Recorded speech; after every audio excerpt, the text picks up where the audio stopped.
젊은 친구가 농촌에 갔다. 뭐가 어려울까요?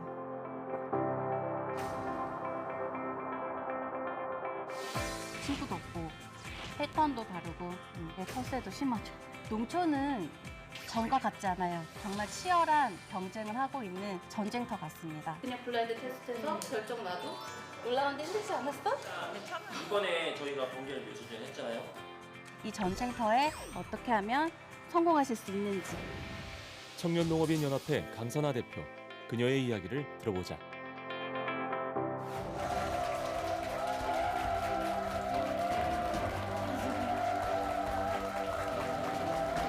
안녕하세요. 저는 소설 태백산맥의 고장 전라남도 벌교에서 유기농 벼농사를 짓고 있는 34살 강선아입니다. 반갑습니다.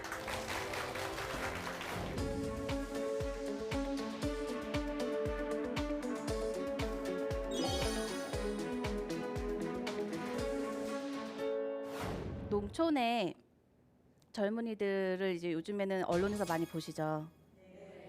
언론에서 되게 이 친구가 20대인데 뭐 애플 수박을 해서 몇 억을 벌었다더라. 토마토를 해서 수출을 한다더라. 얼마나 많은 수익을 올리고 그 친구들의 역량이 뛰어난지 그런 좋은 부분들만 많이 기사화되고 있어요. 제가 올해 초에 그 유명한 포털 사이트에서 계속 기사가 업로드가 됐었어요. 그러다 보니까 저의 기사를 전문적으로 다 읽으신 분이 아예 저의 기사에만 악플을 다시는 분들도 생기시더라고요. 잘하고 멋진 부분들만 부각해서 스타 농업인만 양성을 하시다 보니 그런 문제점이 생기지 않았나. 우리 친구들한테는 정말 많은 어려움이 있는데 그걸 누가 들어주실까 생각이 들더라고요. 자, 젊은 친구가 농촌에 갔다. 뭐가 어려울까요? 저는 그래도 부모님 밑에서 일했기 때문에 딱히 없었지만 새롭게 창농을 해서 땅을 사서 들어온 친구들은 많은 텃세에도 겪었어요. 무엇보다 중요한 건 이 농촌에 들어왔는데 나를 도와주고 이끌어줄 선배가 없었어요. 너무 세대 격차가 크다 보니까. 그래서 이 친구들은 농사를 어떻게 배우냐? 인터넷으로 배우지요. 그러다 보니까 현장하고 참 안 맞는 일들이 많아요. 왜냐하면 농업은 책으로만 봐서는 될 수가 없어요. 날씨, 땅의 습성, 지역의 특성 이런 것들이 다 결합돼서 돌아가는 일이기 때문에 그래서 이 농촌에서 우리를 이끌어주는 기농 선배, 멘토가 없다 보니까 저희는 이렇게 모여서 우리끼리만 얘기할 게 아니다. 우리가 한번 새롭게 들어오는 친구들을 이끌어줘 보자. 우리가 그 친구들을 도와주자. 정착할 수 있고 농사를 할 수 있고 어려움들을 들어주고 당장의 해결책은 아니지만 나의 경험을 들려줘서 그 친구들이 그런 것들을 해결 방안을 찾아갈 수 있게끔 하는 것들을 해보자 라고 해서 저희가 요즘에는 그렇게 모여서 맨날 놀고 먹는 게 아니라 그런 멘토를 할 수 있는 멘토단을 결성해서 활동을 또 하고 있습니다. 근데 왜 농촌에 내려와서 농사를 지었는지 궁금하지 않으세요? 이 사진에 계신 분이 혹시 보이시나요? 여기 수염이 나신 분이 있으십니다. 자, 어떤 분이신지 혹시 아실까요? 여기 계신 분은 바로 저의 아버지이십니다. 네. 저는 대학을 막 졸업하고요. 아직 결혼도 안 하고 사회생활에 대한 꿈이 한창일 때 농촌에 내려왔습니다. 저희 아버지는 1979년부터 유기농업을 시작하셔서요. 우리나라에서는 쌀 부분에 최초로 유기인증을 받으신 분이세요. 저는 여태까지 부모님이 왜 유기농업을 하시는지는 몰랐어요. 어렸을 때 아버지 어머니가 새벽별 보고 나가셔서요. 저녁별 보고 들어오시거든요. 그게 그때는 유기농업이나 친환경 농업의 농법이 많지가 않아가지고 맨날 나가서 김 메고 풀 메고 돌아서면 풀이 자라있다 그러셨거든요. 그렇게 힘든 세월을 보내시는 걸 제가 봤기 때문에 근데 왜 그걸 하시는지 굳이 저에게 설명은 해주지 않으셨었거든요. 근데 대학을 졸업하고 잠깐 집에 내려왔을 때요. 어머니께서 저한테 부모님이 이렇게 농업을 하고 있는데 네가 너무 모르고 있지 않냐 라고 하셔서 한국벤처농업대학교라는 곳을 들어가게 됩니다. 한 달에 한 번 정도 농업에 대해서 배우기도 하고요. 다양한 마케팅, 유통, 경영에 대한 이야기들을 듣는 곳이었는데요. 어느 날 아침에 아버지가 저와 함께 같은 차를 타시는 거예요. 어쩐 일이시지? 라고 생각을 했는데 제 옆 강의실에서 그 충남 근산에 있는 농업인들한테 교육을 하러 가신다라고 하시더라고요. 아, 그러셨구나. 까지였습니다. 근데 갑자기 제가 여러분처럼 이렇게 자리에 앉아 있는데요. 강사님으로 아버지가 들어오시게 됐어요. 아, 이거 어떻게 된 일인가? 라고 봤더니 옆 강의실에 아버지가 떴다라는 이야기를 들으시고 저희 수업을 급하게 변경을 하셨어요. 그래서 아버지를 강사로 초빙을 하셨더라고요. 그때 이제 제가 아버지의 강사 소개를 하게 됐었는데 강사 소개를 하면서도 너무 많이 고민이 되고 떨렸어요. 아버지의 강의가 과연 이분들한테 어떻게 들릴까? 왜냐하면 거기에 오시는 강사님들은 정말 대단하신 분들이셨어요. 네, 언변도 화려하시고 파워포인트 자료도 엄청 화려하시고요. 그런 분들의 강의만 듣다가 땡볕에서 까맣게 그을린 얼굴에 이렇게 허름한 개량한복에 고무신을 신고 수염을 휘날리면서 들어오신 아버지의 강의가 과연 어떻게 받아들여질지에 대한 좀 많은 고민했었거든요. 그렇게 1시간이 흘렀습니다. 1시간이 흐르고 저의 그런 고민들이 기우였다라는 걸 알게 됐어요. 왜냐하면 아버지가 하셨던 이야기들은 본인이 스스로 느끼시고 체득하셨던 경험에서 우러나온 이야기들이었거든요. 그리고 그 진심을 전달했기 때문에 거기 앉아 계신 모든 분들이 많은 그 감동을 받으셨다고 이렇게 말씀을 하시더라고요. 근데 왜 그걸 하시는지 굳이 저에게 설명은 해주지 않으셨었거든요. 근데 그때 그런 아버지의 이야기를 듣고 나서 유기농에 대한 철학 그리고 사명감을 알게 되었습니다. 그리고 얼마나 그 일을 하면서 몸은 고되지만 마음은 행복하고 이렇게 충족되어 있으신지 그런 것들도 알게 되었고요. 이렇게까지 오랫동안 노력하시면서 지켜온 그 땅, 이 땅을 그럼 누가 이어가야 되지? 이렇게 제가 농사를 짓지 않으면 그 땅은 어떻게 되는 건가? 라는 생각이 들더라고요. 그래서 제가 그날 부모님께 가서 말씀을 드리게 됩니다. 아버지, 어머니, 저도 한번 농사를 지어보겠습니다. 네.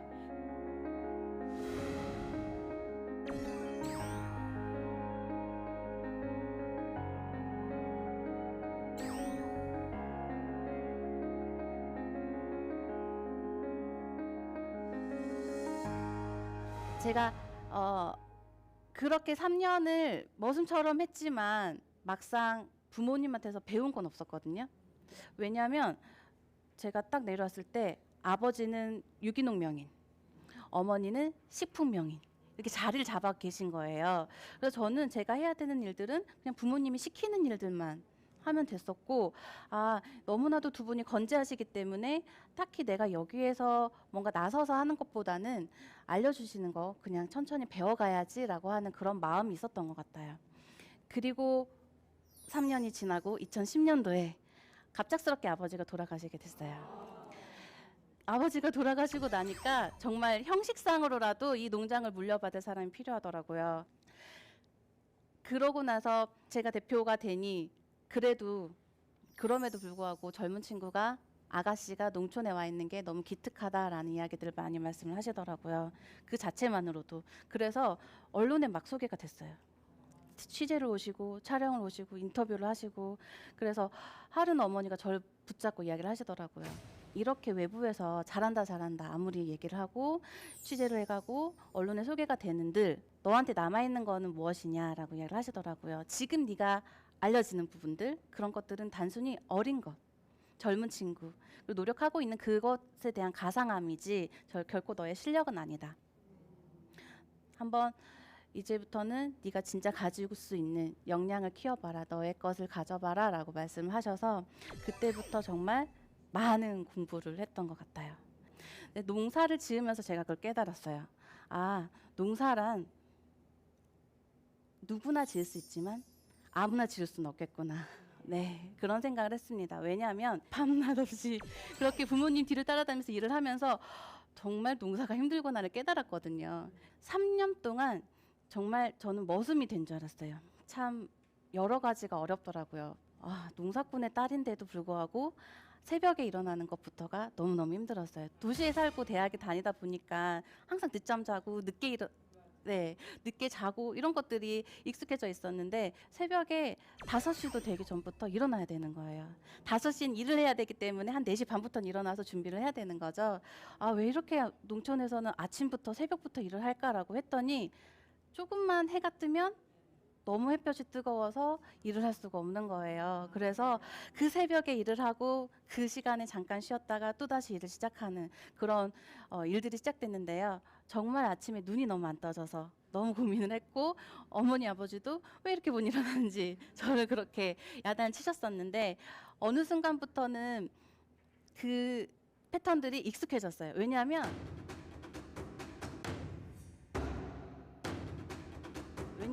이 시골에서는 저녁 늦게 할 일이 없었어요. 저희 집 말고 근처에 아무것도 없기 때문에 그 밤에 고요함을 견디지 못하고 일찍 잠이 들다 보니 그렇게 패턴들이 익숙해져 가더라고요. 그리고 나서 아버지가 돌아가시고 나서는 대표라는 직함으로 이제 갔다 보니 그 새벽에 저절로 눈이 떠졌어요. 너무나도 부담감에. 네, 그렇게 저는 농촌에 좀 적응을 해갔고, 근데 도시에 있는 친구들이 이제 저에게 계속 이야기를 하는 거예요. 너 정말 내려간 거 맞아? 네가 진짜 농사를 지을 거야? 어떻게? 정말 곧 올라오겠지라는 이런 이야기들을 많이 했었어요. 그래서 나도 처음에는 정말 내가 농사를 지을 수 있을까? 내가 이곳에서 적응을 해서 제대로 할 수 있을까에 대한 고민들이 많았거든요. 그리고 그 친구들한테 어느 순간부터는 내가 미안해 못 올라가서 같이 못 놀겠어라고 하는 것들이 미안해졌어요. 그래서 어떻게 하면 친구들과의 관계도 유지하면서 농촌에서 살 수 있을까를 고민을 했었거든요. 그럼 이 친구들을 한번 불러보자. 벌교라는 시골에 한번 와서 바쁜 농사일도 돕고 근처에 있는 맛있는 것도 먹고 구경 한번 시켜보자라고 했어요. 그래서 저희 모내기철의 친구들을 불러왔습니다. 정말 생전 처음 겪는 그런 농사일을 한 친구들이 녹초가 됐는데 저녁만 되면은 바로 잘 수가 없는 게 어머니가 그 전라도 맛있는 밥상을 차려주시는 거예요. 그래서 얼마나 농사일 끝나고 그 밥을 먹는 게 꿀맛이죠. 네. 그런 경험을 한 친구들이 그 다음 해에는 모내기철이 되기 전에 전화가 와요. 언제 해? 우리 언제 가면 돼? 네. 그렇게 친구들의 인식을 좀 바꿔줬어요. 내려와서 보니까 막상 농사일은 힘든데 그 외 것들이 너무 좋은 거야. 이 친구가 그래서 시골에서 살고 안 올라올 수도 있겠구나. 어떻게 보면 나도 나중에는 이런 전원 생활을 할 수도 있겠구나라는 생각을 하더라고요. 그리고 나서 한 5년쯤 지나고부터는 이제 저보다 더 농촌과 먹거리에 대해서 많은 관심을 가지고 있게 됐어요. 농업을 하게 되면 어떤 공부를 해야 되는지 혹시 아세요? 일단 절기부터 잘 알아야지 것 같아요. 전기, 절기. 절기, 네, 계절, 네, 계절에 대한 흐름, 네, 또 어떤 공부를 하는지 혹시 아실까요? 당연히 뭐 기술, 네, 그리고 하다못해 호미를 잡고 이렇게 땅을 매는 법, 네, 삽질을 하는 법. 트랙터를 모는 법 이런 것들은 당연히 배워야죠. 네, 근데 마케팅? 자, 마케팅 공부를 농업을 하는 사람에게 필요할까요? 그렇죠. 요즘에는 필요하다는 생각 드시겠죠. 그때 당시에 저는 마케팅을 내가 해야 돼라고 생각했거든요. 농사짓고 그냥 농산물 잘 생산해서 판매하는 게 농업인의 일의 전부가 아닌가? 그때까지만 해도 저도 그렇게 생각했거든요. 근데 막상 내려와 보니 이 농장을 운영하는 데 있어서는 정말 많은 정보들 그리고 제가 가지고 있는 많은 노하우들이 필요했었어요. 그래서 저는 배운 교육들이 너무나도 많아요. 그리고 그 범위가 정말 다양해요.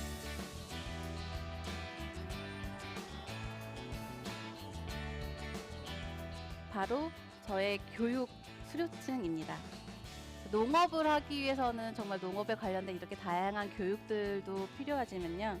저는 이런 농업 기술에 대한 교육부터 또 여기 보시면 코칭이라는 상담하는 자격증 그리고 여기에는 스피치 하는 교육까지 있습니다.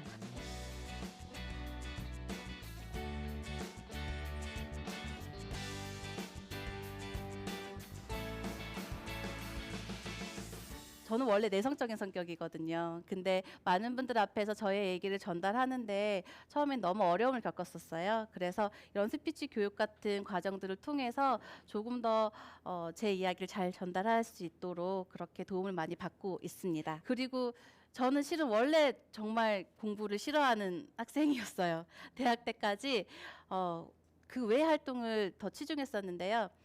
농촌에 내려오고 나서 정말 내가 교육이 필요하겠구나. 내가 무언가를 배워야겠다. 그 대신 그게 농업도 있지만 보다 전문적인 경영 공부를 해야겠다라는 생각하에 대학원을 들어가게 됐습니다. 그래서 2년 전에 대학원을 마지막 학기는 성적 장학금까지 받으면서 그렇게 졸업할 수 있었고요. 이런 다양한 저의 그 교육을 위한 노력 그리고 이런 다양한 과정들을 통해서 제가 이 자리까지 올 수 있지 않았나 생각을 하고 있습니다. 여러 가지 공부들을 하면서 내가 여기에서 부모님이 여태까지 이뤄놓으신 것들을 어떻게 하면 뛰어넘을 수 있을까를 많이 고민했었어요. 내가 아무리 열심히 노력한들 그분들의 그 세월의 무게 그리고 세월의 힘 이건 넘을 수 없는 거야. 나는 부모님을 넘어서야 됐던 게 아니었구나. 그러면 농촌에서 내가 정말 잘할 수 있는 일, 나만이 할 수 있는 일을 찾아보자라고 생각을 했습니다. 그렇게 시작된 게 상품 개발부터요. 또 교육 프로그램 개발까지 이렇게 이어지게 되었거든요. 그렇게 하나하나 상품 개발부터 또 저의 역량 강화부터 농장의 다각화를 이뤄가게 됩니다.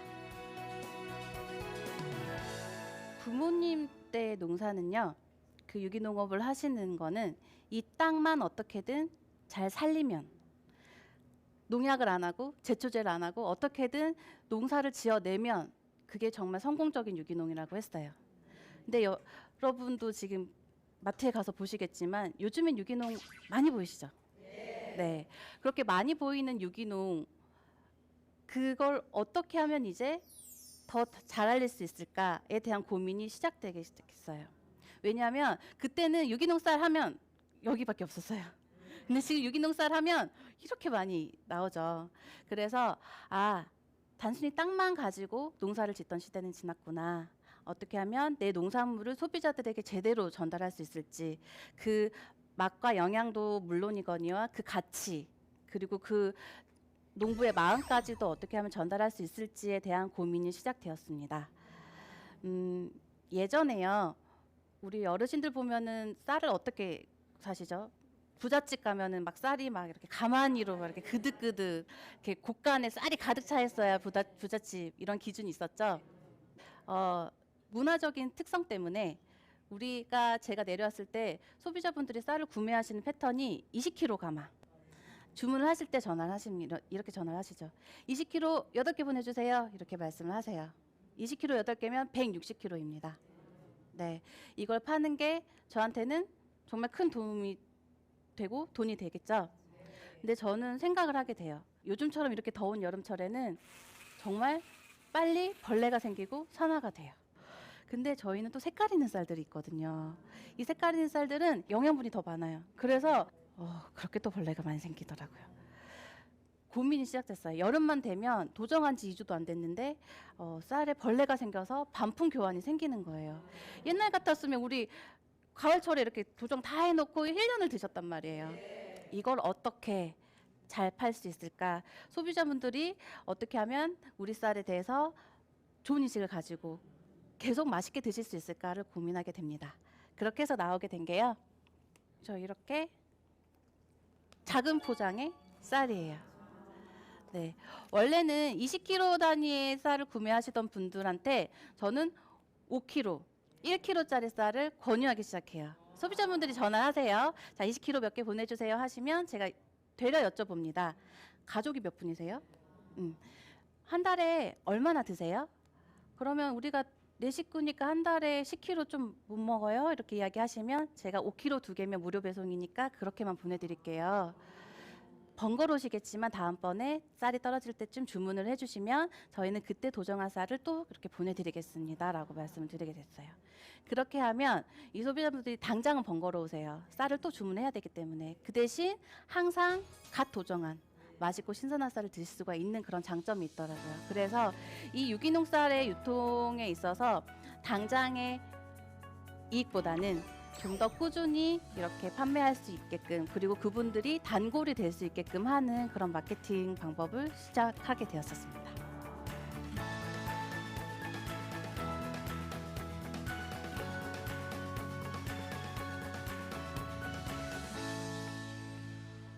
이게 무슨 박스 같아 보이세요?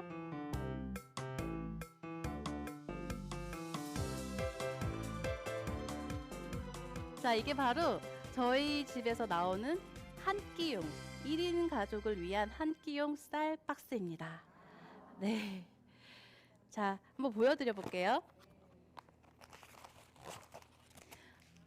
이렇게 저희 여러 가지 색깔 있는 쌀까지 같이 섞어서요.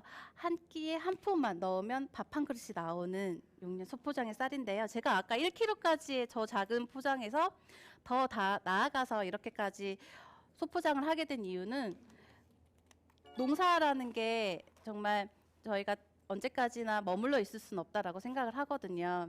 저 또한 대학 생활을 하면서 자취를 해봤고, 정말 1kg짜리 쌀 봉투마저도 벌레가 생길 정도로 남겨서 못 먹고 버리는 경우가 있었어요. 그래서 더 작은 포장으로 한 끼에 한 번만 해 드실 수 있는 이런 포장이 앞으로 1인 가족도 많이 생길 거고, 핵가족, 그리고 이렇게 여행을 하시는데도 많이 도움이 되지 않을까라고 생각을 해서 준비를 한 제품이고요. 특히 이제 이 제품은 이름이 특이한데, 이 이름은 아버지가 지어 놓으셨던 이름이에요. 근데 그 아버지의 그 유산처럼 이 이름을 물려받아서 어떻게 하면 앞으로 소비 트렌드에 맞는 쌀 제품을 만들 수 있을까라고 고민을 한 끝에 이렇게 작은 포장 단위를 만들게 되었고요. 쌀도 이제는 단순히 밥을 지어 먹기 위해서 구입하는 게 아니라 이렇게 선물을 할 수 있는 좋은 포장으로 만들어 보았습니다. 농업을 하는 데 있어서 정말 생산도 중요하지만 내 농산물을 어떻게 팔 수 있을지에 대한 그 판로 고민, 그리고 소비자의 트렌드에도 항상 열려 있고 깨어 있어야 되는 게 우리 농부들의 역할이라고 생각을 해요. 제가 어렸을 때 서당에서 배운 글귀가 하나 있어요. 게으른 농부는 풀을 기르고, 그보다 성실한 농부는 곡식을 기르고, 그 위에 있는 상농부는 땅을 기른다. 거기까지만 듣고 제가 생각했어요. 아, 우리 집은 유기농을 하니까 우리는 상농부구나. 상농을 하고 있구나. 근데 한 단계가 더 있었어요. 성스러운 사꾼은 사람을 기른다 라는 멘트가 있었어요. 그때는 그 이야기를 들으면서, 아, 선생님들, 우리 학생들을 기르는 선생님들이 그렇게 성농을 하시는 거고 우린 상농이구나라고 생각했는데, 아버지가 이야기를 하시더라고요. 내가 아는 이야기를 어떻게 하시지? 라고 하시는데, 아버지의 이야기를 들어보니까 조금 달랐어요. 그 농부가 정말 내 자식을 기르듯이 농작물을 재배를 하면 이렇게 길러진 농산물을 사람이 먹었을 때 우리 몸뿐만 아니라 마음과 정신까지도 맑고 건강하게 길러준다는 거예요. 아, 그러면 우리는 상농이 넘어서서 성농을 해야 된다라고 생각을 하셨고, 그렇게 말씀들을 많이 하셨어요. 그래서 아버지는 오랫동안 이 유기농을 하시다 보니 이 기술과 노하우를 어떻게든 알려주려고 노력하셨어요. 왜냐하면 나 혼자 유기농 해가지고 나 혼자 잘 먹고 잘 팔면 좋은데, 그래선 되는 게 아니라 우리 농업인들 모두가 친환경을 실천을 해야 되고 국민들이 바른 먹거리를 먹어야 하지만 이게 평화가 실현된다라고 하셨거든요. 평화라는 한문 아세요? 평화라는 한문자를 풀이를 해보면 공평할 평자에 그 화자가 벼화의 입구예요. 모든 사람들이 쌀을 공평하게, 밥을 공평하게 먹었을 때 그때 평화가 실천이 된다라고 하셨고, 그래서 이 노하우와 기술을 나만 알고 있는 게 아니라 다른 분들, 다른 농업인들에게 다 알려줘서 모두가 친환경을 실천할 수 있게끔 하는데 열심히 노력을 하셨습니다. 그리고 그게 바로 아까 말씀드렸던 성농이 아닐까라고 생각을 했고요. 그러다가 내가 가르칠 수 있는 것, 내가 남들에게 알려줄 수 있는 게 뭔지 고민하기 시작했어요. 근데 지역에서 청년으로 활동하다 보니까 학교에 있는 친구들을 만나게 될 계기가 생기더라고요. 그래서 학교에 있는 친구들하고 만나면 가서 이제 농업에 대해서 이야기를 하거든요. 그럼 이제 첫 번째 질문이 바로 그거예요. 농업에 대해서 어떻게 생각하세요? 여러분이 생각하는 농업이 뭐예요? 우리가 가지고 있는 농업의 이미지 어때요? 라고 물어보게 됩니다. 그럼 이 친구들이 뭐라고 대답할까요? 이렇게 고요했어요. 아무 대답이 안 나왔어요. 왜지? 왜냐하면 이 친구들은요, 이제는 농업에 대해서, 농촌에 대해서 굳이 생각을 할 이유조차 없었거든요. 관심도 흥미조차 없었어요. 그 모습들을 보면서 좀 많이 충격을 받았습니다. 이 친구들 나중에 자라서 정말 농부가 되진 않더라도 우리 농산물을 소비하는 소비자가 될 건데, 이렇게 농촌과 먹거리, 농업에 대해서 관심이 없으면 나중에 나 어떻게 먹고 살지? 그런 걱정이 들더라고요. 그래서 내가 해야 되는 교육은 이제 농업인 소비자들 대상으로 하는 교육에서 좀 더 확장해서 이 어린 친구들, 아이들, 청소년, 청년들과 함께 이 농업과 또 이 먹거리에 대한 이야기들을 나눠야겠구나 라고 생각을 하게 됐습니다. 그래서 저희가 뒤늦게 농촌 교육농장이라는 걸 시작하게 됐어요. 그래서 2015년부터 인증을 받아서 아이들의 교육을 시작하게 됐습니다. 농장에서 교육, 뭘 할 거라고 생각하세요? 뭘 할까요? 이 친구들이 오면? 그렇죠. 농사 체험. 그렇죠. 뭐 벼도 심어 볼 거고, 아니면 가을에 낫으로 수확도 해볼 거고, 나중에는 이걸로 좀 더 나아간다면 떡도 만들어 볼 거예요. 떡 맺히고요. 네, 거기까지였어요. 나도 젊은이지만 이제는 밥은 더 이상 먹을 수가 없고, 어떻게 하면 쌀이, 벼가, 이런 농촌의 요소들이 이 친구들 바로 재밌고 흥미로울 수 있을까? 얘네가 떡매를 재밌어서 치지만 과연 이 떡이 맛있어서 먹는 것일까? 라는 생각들, 그런 고민들이 들더라고요. 이제 떡을 먹는 시대는 지났는데 이 친구들이 좋아할 게 뭘까라고 해서 고민한 게 쌀피자를 만들게 됐습니다. 네, 학생들이요 가장 좋아해요. 그리고 이제 쌀피자는 이제 시작일 뿐이고요. 농촌 체험이 여태까지는 가족 단위, 그리고 아이들 위주의, 아버님들 오시면 어떻게 해요? 나가서 담배 피시고 중계 보시고, 아버님들까지도 흥미롭게 체험하실 수 있는 그런 프로그램을 따로 또 같이 진행을 한다 보면 온 가족이 즐길 수 있는 농업, 농촌이 아닐까. 그래서 맥주를 배웠습니다. 네, 여기 서울까지 왔다 갔다 하면서 물론 주말에 놀고자 하는 욕구도 있었지만 맥주를 만드는 법을 배웠어요. 그래서 쌀로 만드는 맥주? 와서 체험도 해볼 수 있고요. 가져가실 수도 있게끔 하는 그런 프로그램들도 마련하고 있으니까요. 혹시라도 나중에 보성 벌교에 오시게 되면 한 번쯤 와서 들러봐 주세요. 농업, 농촌이 이제는 조금 뭐 이런 분야도 있어라는 생각들이 조금 드시죠. 이게 제가 왜 이렇게 다양한 것들을 도전하게 됐냐면 처음에 너무 외로웠거든요. 고독했어요. 그 밤에 불이 꺼지면 사방에 아무도 없는 그 공간에서 적막하고 별만 반짝이는 그곳에서 어떻게 하면 이 외로움과 고독을 이겨낼 수 있을까? 그런 고민들을 하게 됐어요. 그러다가 거기에 있는 젊은 친구들을 만나게 됐어요. 만난 친구들 중에는 제가 미처 생각하지 못했던 저희 초등학교 동창부터 동갑내기 친구들이 이렇게 농촌에 많이 있구나. 그리고 그 친구들은요, 저는 잘 못 다루는 그런 농기계들도 너무나도 능숙히 잘 다루고 농업에 대한 지식이 해박한 거예요. 그래서 그 전에 막 책으로 배우려고 했던 이 기술들, 그리고 이 정보들, 이런 부분들이 친구들과의 대화와 소통을 통해서 너무 쉽게 쏙쏙 들어오고 익혀지고 관심이 생기고, 이런 상황들을 보면서 이 곳에서 내가 더 재밌게 살아가기 위해서는 이 친구들과 함께 재미난 일들을 많이 만들어 보자 라고 생각을 하게 됐습니다. 처음에는 매우 재밌게 만들었어요. 우리 전국에 도대체 얼마나 많은 청년 농부들이 있냐, 숨어있는 친구들 다 찾아보자. 이제 SNS가 발달했으니 한번 이렇게 모아보면 서로의 이야기도 듣고 재미있는 공간이 만들어지지 않을까. 그래서 모였거든요. 근데 모여서 한두 번 정말 재밌게 만나고 웃고 각 지역에 있는 맛있는 것들을 먹고 그러다 보니 제가 1년 사이 이렇게 됐지만 그렇게 지내다 보니 이제 속 얘기들이 나오기 시작했어요.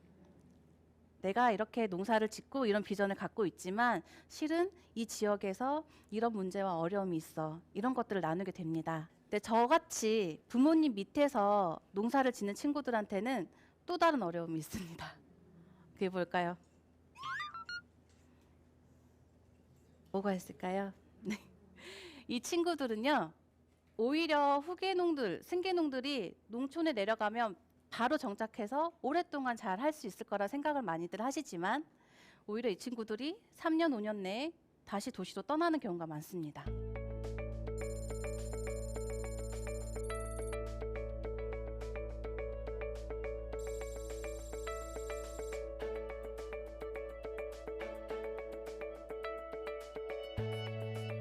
그 이유가 바로 저희가 청년이잖아요. 청년이다 보니까 아이를 낳고 길러야 되는 거예요. 이 교육 문제 때문에 농촌에서는 아이를 기를 수 없으니 와이프라도 아이와 함께 도시로 가든지 주말 부부를 하든지 아니면 같이 도시로 떠나는 경우. 그리고 세대가 바뀌었어요. 그러다 보니 농법도 그리고 트렌드도 바뀌었어요. 이거에 맞춰서 새로운 농법을 시도하고 장목을 하고 싶지만 부모님께서는 안 된다. 내가 여태까지 이걸 어떻게 지켰는데. 네. 부모님과의 그런 갈등들이 정말 심각한 문제로까지 번져서 아, 내가 더 이상 여기서 농사는 못 짓겠다. 내가 따로 나가 살던지 농사를 그만 짓겠다라고 하는 후계농들이 많습니다. 우리가 농사를 짓는 유형 중에 하나가 더 있죠. 바로 이 귀농, 창농. 이 농부들에게 땅은 정말 소중한 존재거든요. 그러니까 내 눈에 흙이 들어가도 이 땅만큼은 내가 지켜야 된다라는 그런 마음이 좀 강하세요. 그리고 내가 언제 봤다고 이 외지에 있는 젊은 친구에게 내 땅을 주겠어요. 그래서 정말 이 젊은 친구들이 땅을 구하기 위해서 여러 가지 노력을 하고 있어요. 그리고 요즘에 갈수록 땅값이 많이 올라가고 있어요. 그러다 보니 이 작은 규모의 땅이라도 얻었는데 여기에서 내가 먹고 살 만큼의 소득을 올릴 수 있는가. 그런 문제들도 정말 심각하게 일어나고 있어서 농촌에 온 친구들이 당장의 생계가 유지가 안 되다 보니까 투잡을 뛰어요. 낮에는 농사 짓고 저녁에는 뭐 이렇게 다른 아르바이트를 하든지 이렇게 하는 친구들이 많이 늘어나고 있습니다. 그래도 기특하죠, 그 친구들은. 왜냐하면 그럼에도 불구하고 이 농촌에서 살기 위해서 고군분투하고 있으니까요. 그렇게라도 못하는 친구들은 다시 이렇게 도시로 돌아오는 그런 안타까운 상황이 벌어지고 있어요. 그러다 보니 이게 단순히 우리만의 문제가 아니네, 농사를 짓는 친구들의 문제가 되고 아, 이걸 어떻게 해결할까에 대한 고민을 시작하게 됩니다. 그래서 너의 어려움이 당장 이 농사를 짓는데 기술이 부족했어? 아니면은 이런 일손이 부족해? 이런 것들을 주변에 있는 친구들끼리 삼삼오오 돕기 시작하는 거예요. 그래서 시작하게 된 게 조그만한 보성 지역의 모임이었고요. 그 다음에 나아가서는 전라남도에 35명의 농부들이, 청년 농부들이 모여서 협동조합을 만들어서 팔로를 구축하자라고 했고요. 그 다음에는 전국에 청년 여성들만 모여가지고 한번 소통을 해보자라고 해서 했고요. 그 다음에 그냥 이도 저도 다 말고 농사를 짓고 싶은 젊은이들 다 모여보자라고 하는 그런 청년 농업인 연합회까지 만들어 가게 됐습니다. 실은 저희 회원들이 저희 그 단체에 있는 친구들이 우리 단체를 개미지옥이라고 불러요. 그러니까 뭔가 한번 이렇게 튕겨져 나간 친구들은 무한정으로 소환을 하고 있거든요. 어딜 가? 도망갈 수 없어. 지금의 농촌에서 청년들, 젊은 친구들이 많이 들어오라고 여러 가지 정책도 마련해 주시고 지원도 해 주시고 계시는데 그 친구들 그렇게 들어왔다가요, 그 지원이 없어지거나 뭔가 먹고 살기 힘들어지면 금방 떠나거든요. 근데 저는 그렇게 생각해요. 유입을 위한 정책도 중요하지만 이 친구들의 유실을 방지하기 위한 그런 제도도 마련이 돼야 된다고. 근데 아직까지는 그게 부족하므로, 그렇다면 그 역할을 우리가 하자. 개미지옥처럼 정말 이 친구들이 빠져나가지 못하도록 계속 끌어당기고 이끌어가고 도와주자 라고 하는 게 저희 단체의 이제 역할이 되었습니다. 저희 사진을 하나 보여드릴게요. 이 사진을 보시면 이제 여기가 실은 저희 농장이에요. 맨 처음에 발대식을 해야 되는데요. 장소가 없었어요. 저희는 가진 돈도 없고 누가 도와주시는 곳도 없기 때문에 스스로 어떻게 우리 행사를 진행하지? 그럼 이 행사는 어디서 진행돼야 되지? 일단은 회장집으로 가자. 쳐들어왔습니다. 그래서 진행됐고요. 이 발대식을 기점으로 저희가 한 70명 정도 이때는 모였었는데 이때를 기점으로 더 활발하게 활동하게 돼서 1년이 지난 지금은 200명이 넘는 친구들이 함께 하고 있습니다. 32,000평의 드넓은 논에 푸르게 익어가는 벼들. 유기농으로 지어 곧 우리 식탁에 오를 이 쌀들을 심고 재배하는 분은 벌교의 11년차 젊은 농부 강선아 회장입니다. 최근엔 자신의 노하우를 통해 청년 농업인을 위한 실질적 대안을 마련하고 있었는데요. 전국의 청년 농업인들이 모여있는 저희 청년농업인연합회 단톡방인데요. 농업에 관심 있는 청년들과 이야기를 나누면서 정보도 얻고 트렌드도 읽히고 있습니다. 다음 날 전국 각지에서 올라온 청년 농업인들이 자신이 키운 건강한 우리 농산물을 선보였습니다.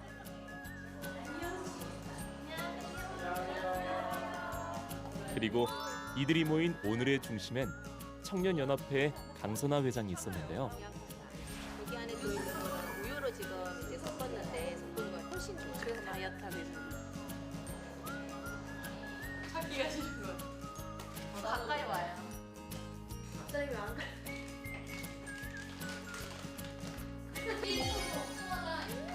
당도만 무주한 부분이 있는데 맛 없는 게 있어요. 농업이 어려운 청년들이 실패 없이 즐거운 농사를 지을 수 있게 고민을 들어주고 조언을 아끼지 않는 강선아 회장. 시골에 있다 보면 사실 제 주변에 좀 젊은 사람들이 부족하고 그렇게 있다 보니까 계속 동기부여가 많이 떨어졌었거든요. 근데 트래킹을 통해서 더 그런 저 자체의 동기부여도 되게 강해졌던 것 같고 또 거기서 많이 힘을 얻는 것 같아요.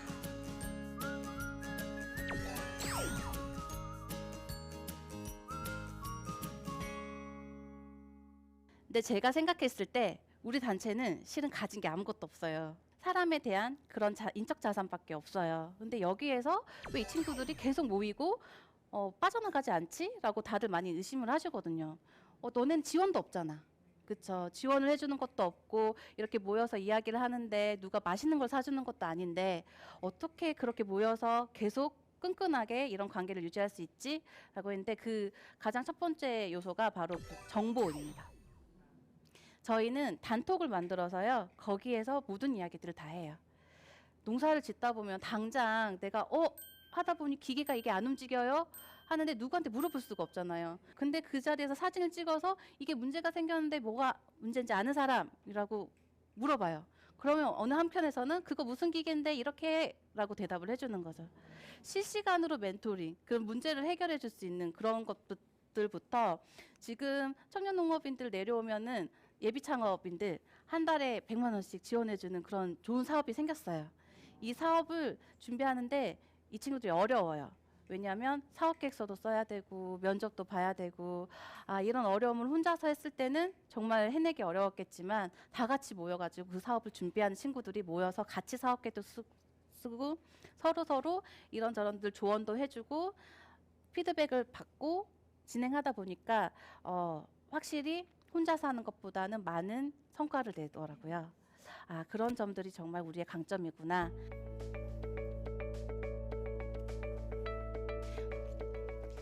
(1월부터) 시작된 일정들이요. 달이 넘어갈수록 빽빽해지고 있어요. 최근에는 하루에 한 개도 모자라 전국 방방곡곡을 다니면서 현장에서 청년 농부들과 소통을 하면서 같이 서로 어려운 점들을 극복해 나가고 이야기를 하고 있고요. 또 이런 과정들을 통해서 저희가 하고 있는 이야기들이 위에도 전달이 돼서 우리가 만들고 싶은 농업 농촌을 만들어가는 데 많은 도움을 받고 있습니다.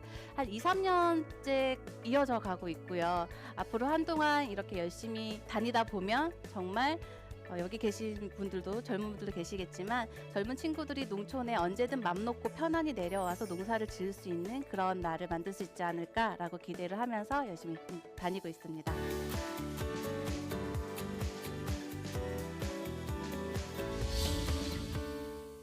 지금부터 저한테 궁금한 점이 있으시면 그 얘기를 적어서 이쪽 앞으로 붙여주시면 제가 또 답변을 해드리겠습니다.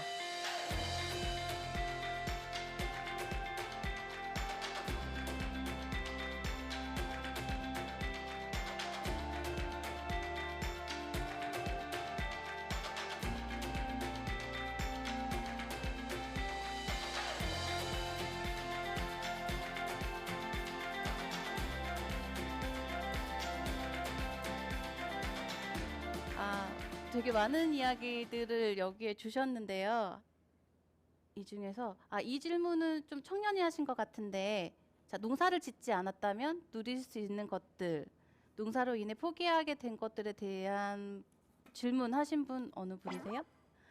그러셨어요?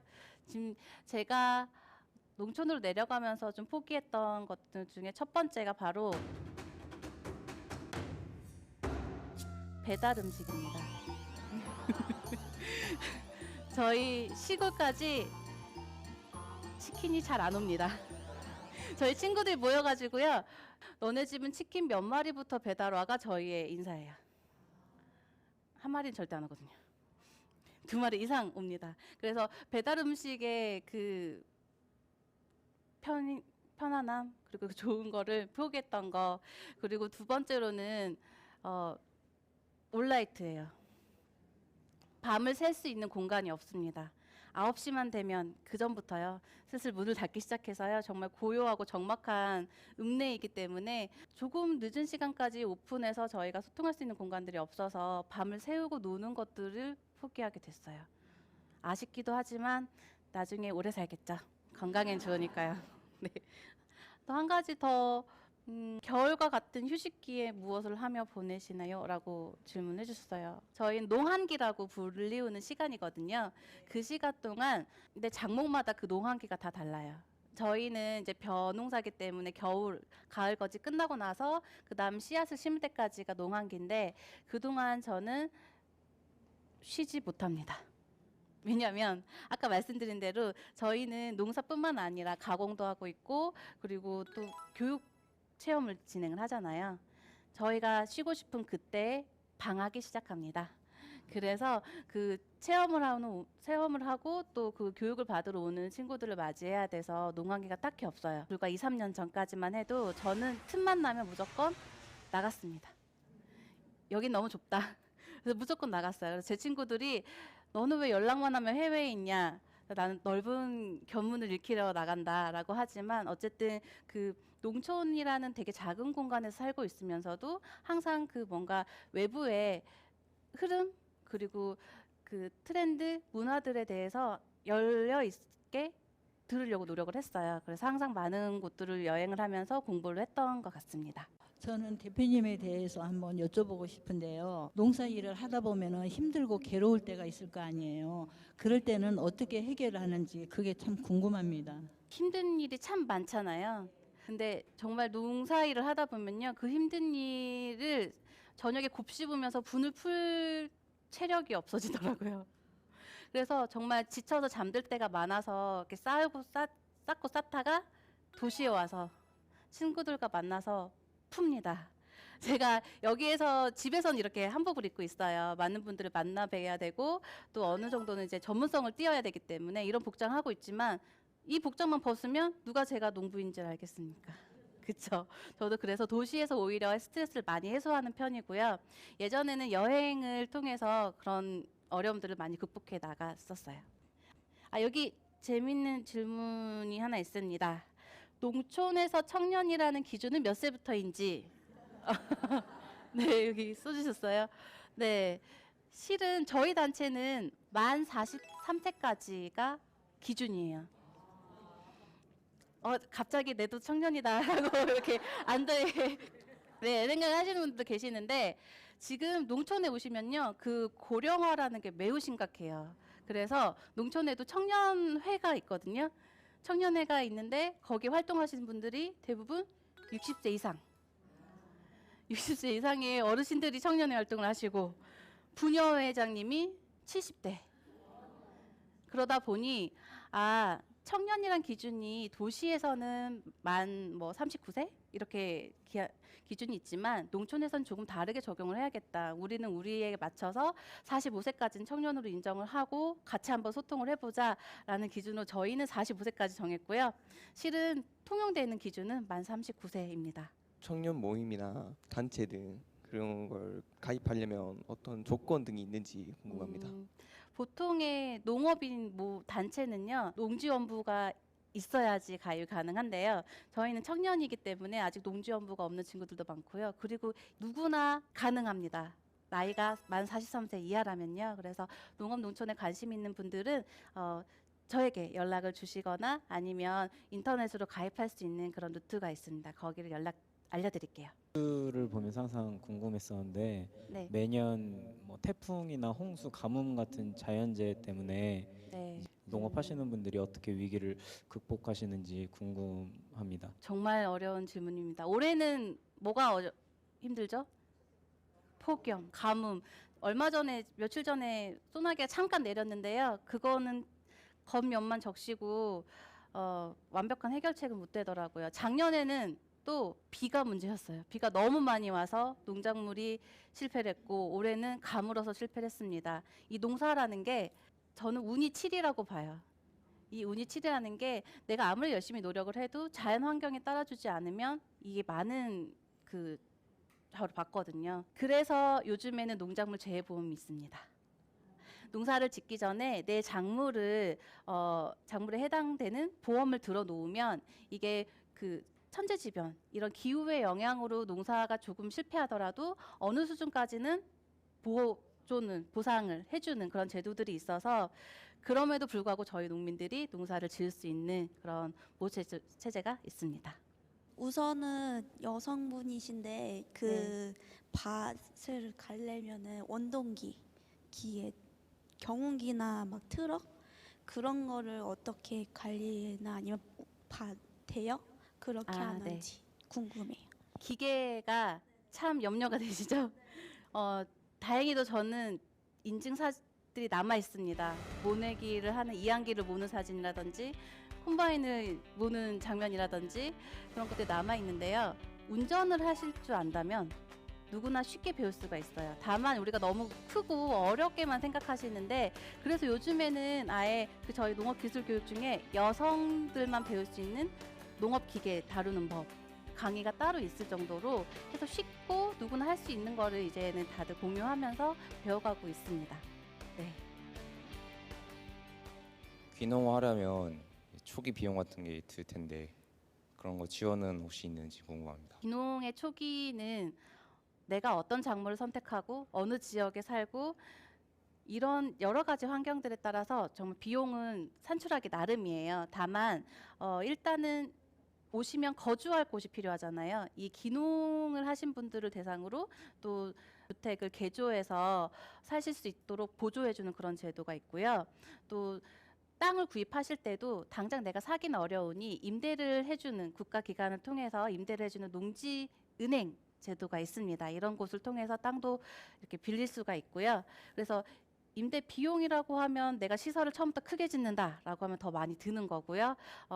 소소하게 토경부터 땅에서부터 먼저 농사를 짓겠다라고 했을 때는 좀 더 저렴하게 시작을 하실 수는 있어요. 그리고 이런 정보들은 아까 말씀드린 대로 귀농귀촌 종합지원센터를 통해서 다양한 정보들을 얻으실 수가 있습니다.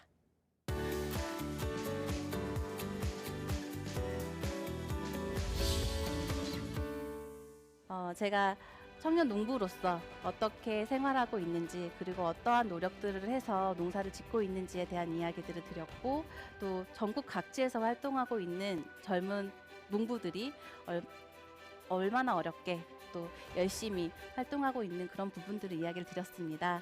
얼마나 많이 도움이 되셨을지 모르겠지만 앞으로 저희는 이 농업과 농촌을 지속가능한 공간으로 만들기 위해서 더욱더 열심히 노력할 테니까요.